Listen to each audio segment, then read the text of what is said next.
সেদ্ধ হয়ে গেছে। স্কোয়াশ দিয়ে রান্না করতেছি, ইলিশ মাছ রান্না করবো স্কোয়াশ দিয়ে।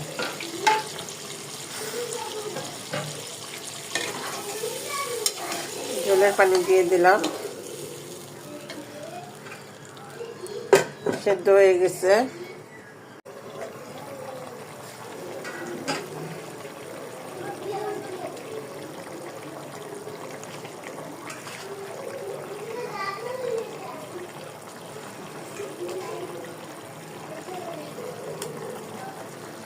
স্কোয়াশ নরম তরকারি, তাড়াতাড়ি সিদ্ধ হয়ে যায়, রান্নাও একটু তাড়াতাড়ি হয়ে যায়।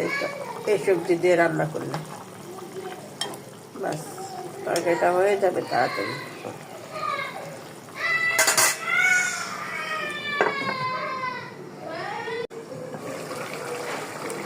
দেখেন আমার তরকারি রান্না হয়ে গেছে, বললাম না তাড়াতাড়ি হয়ে যায়।